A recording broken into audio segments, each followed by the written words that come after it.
Hey guys, welcome back to Melanated Truth. It is myself, Lavonda Handy, licensed marriage and family therapist, owner and therapist at Truth Center for Health and Healing. And of course, we have Nicola Pierre Smith of Melanated Women's Health, owner and therapist. Nicola, how are you? Happy to be back. We took a break for a while. Just a Happy little to bit. be back. Oh, when was the last time we did one? What, 2 weeks ago? No, it was like 3 weeks ago. Oh, the time is moving so fast. It's 2020 time frame. So like Nicola said, we are back. We're happy to be back. And today we're going to be talking about the signs and symptoms of anxiety and depression. We had the winter months upon us. We have the holidays upon us. We are just getting through an election. There's a lot of things that are causing some definite spikes in our stress and our anxiety and our feelings of sadness.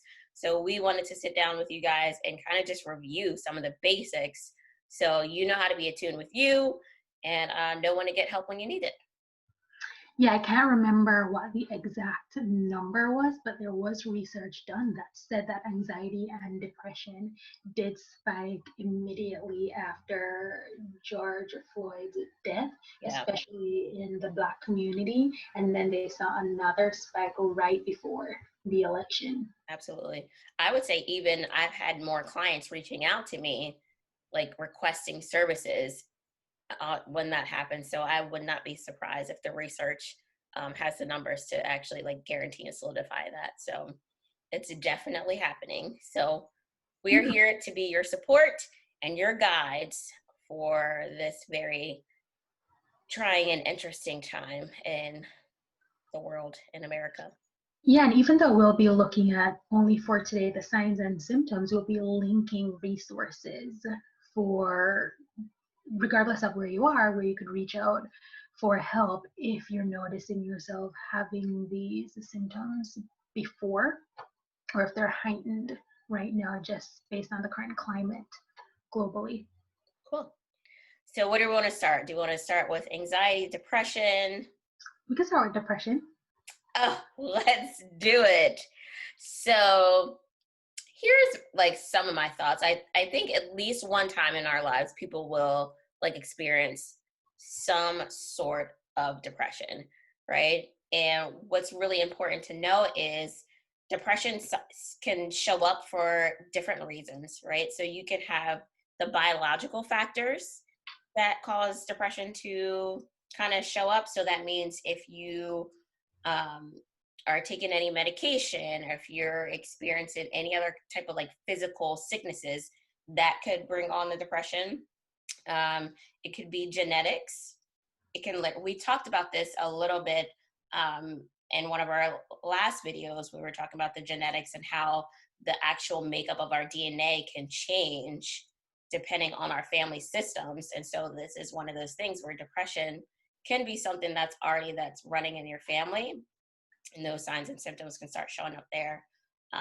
It could be environmental, just like we were talking about George Floyd, the election, any type of those stressors, and then just like psychological, like what are your daily thoughts in mind? What do you think about every day? Or there's more negative self-talk, or is it more positive? So just being mindful that even those like bigger categories can cause some kind of depression. Another good thing to mention within those categories of events or experiences that can contribute to depression is medical health Right. issues. For females, PCOS is something that's connected to depression or depressive like symptoms, Right. also like thyroid problems. So it's always important too. And as a therapist, we usually do this recommending full physical just to check what your medical health is. So we're ruling out medical conditions before labeling Right. something or categorizing something as depression. Let's jump back in though, Yeah. right after Lavanda's pause to get her to sneeze, to not confuse depression with sadness. Right. Yeah, there are two different things because sadness is more of a temporary thing, right? Like in it fluctuates throughout the day, whereas depression, when you start to see the real signs and symptoms of depression, it lasts a really long time, right? So it's not just like, oh, I woke up sad today. It's I woke up sad every single day this week and it lasted all day long. It also means that like your interest in activities have been just decreased completely, right? No motivation. Things that usually make you happy, like hanging out with friends, um, or if you enjoy your job, like going into work and being like efficient. So if you're can't even get up to go to work, if your friends are calling you and you're saying no, I don't feel like going, and it's more that isolation, um, those are beginning to be more the signs of like this is actual depression setting in. um, and some things like physically to be mindful of are what's your appetite like? Are you increasing in your appetite and you're just keep eating and eating and eating, you can't stop? Or has it gone to the opposite side where you cannot eat and you stop engaging in your normal routine as far as nutrition? uh, and your body will let you know, right, as it starts to shut down. Are you seeing an increase in signs of just crying all day and feelings of hopelessness, emptiness, numbness, and not being able to engage with anybody? And then going into the even more increased signs of depression is, are you having suicidal thoughts and feelings of self-harm? And how often are they coming up? Because then those are the actual times that we need to like say like, okay, we might need some help here. Yeah, and I'm happy, Lavanda, that in calling out all the signs and symptoms, it wasn't just focused on sadness and staying in bed and having these unproductive thoughts. It's the physiological and social changes that do occur that sometimes people either minimize or not associate with depression. Right. Someone isolating, people may think either they're, I don't know, in my culture we call it sometime-ish, or just not wanting to be bothered when it's an actual issue Yeah. that's manifesting for this person. And you mentioned suicidal thoughts. I think it's important for us to really highlight that that's not just saying, I'm going to kill myself. That sometimes can be not taking care of yourself, Yeah. misusing alcohol or other prescription drugs, or just this general not caring for yourself as you're driving or Right. as you're walking around, and that can lead to that. Yeah, because something that we may not even paying attention to is right that we're not paying attention, right? Right. So when you're not attuned and your thoughts can't align and you're very distracted easily, Mhm. um, if you're having a hard time making decisions, um, and then on another thing when it comes to those like physical and those moods, are you irritable? I think that's the biggest one that we people typically tend to miss, especially in the people of color and African American community, is somebody can have increased irritability over the smallest things. And what we may be missing is that this is actually a sign of depression, Mhm. right? There is this emptiness and this sadness, and instead of being able to express that and access those feelings, you know, anger is one of the surface level emotions that we can access right away. And that will come out as snapping at your children or your spouse or just like anybody around you and not having the patience that you generally would have.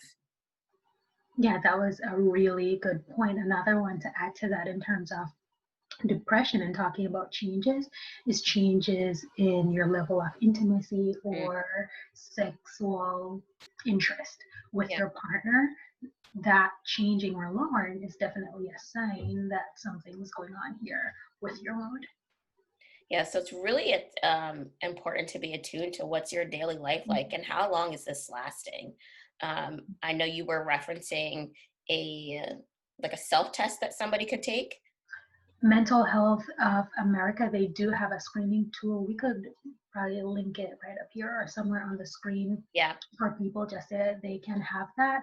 And I'm almost certain that once you get the result, they also offer resources. Maybe you're not interested in going to therapy right now. There are other options. If someone's interested and seeing this clear sign that something's going on and it's time to take care of yourself. Yeah. A question that comes up for me is, when do you think it's even time to think about like that I need help, right? Like when do you think it's time to say, or what encourages people to say like this isn't me and I'm not feeling like myself? Because I think people can suffer from depression for a really long time and ignore that they're in that space and just kind of like robotically go by life and this is what I have to do anyway, so I'm just going to keep doing it. You're asking? Yeah, that's just a thought that came up. Yeah, so first thing for the person to realize, like, what are people in their immediate circle saying and noticing? Because if sometimes when you're in a depressive episode or feeling tremendously sad, you may not notice that or not be able to find the words or recognizing what's the feedback that you're getting and use that as a feedback loop. If your friends, family, partner, children, employees are starting to make comments, that's some time to self-reflect to see what's going on here because you're the common denominator. Yeah. And that's so hard, right? To say like, oh, everybody's saying this about me, and to really turn on internally, look inside to say like, okay, maybe there is something different going on. So I think that would be helpful and encouraging for somebody to really pay attention to what the people around them are saying, to be mindful to say like, okay, maybe I should go take this quiz, or maybe I should seek some outside support. Yeah, and I like the way you labeled the question after I realized it's a question that you were asking, that it's not that something's wrong with them, it's recognizing that you are suffering and it doesn't need to be that way forever. Yeah. Yeah. You have options. Yeah. So anxiety. I wonder which one people often misrepresent, anxiety or is it depression? Because sometimes anxiety could manifest as perfectionism and Hmm. someone that's overperforming, but they're not seeing on the back end that that person is really like terrified and Right. scared of messing up, of failing. They're worrying about what people are saying or thinking about them. They're worrying about every mistake that they've ever had, or they're sometimes having like they may seem well composed and well put together. I know in my like early days doing clinical consults and doing presentations, people would say this about you look so composed, and I'm like, really?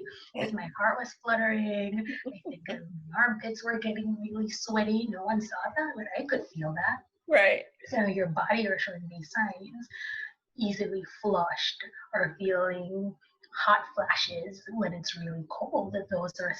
signs that you're feeling really anxious. Now when it gets severe, it's when it transitions into what we know as a panic attack, Mhm. like difficulty breathing, feeling like you're choking, being terrified, feeling as if you're essentially about to die, even Right. though that's not what's happening, as you're struggling to breathe. Those are all signs of anxiety that, if not caught early, could lead into a panic attack that, for some people, it have them end up in a hospital Right. because it feels like death or just blacking out completely And not and knowing what's going on. losing sometimes. What are you going to say?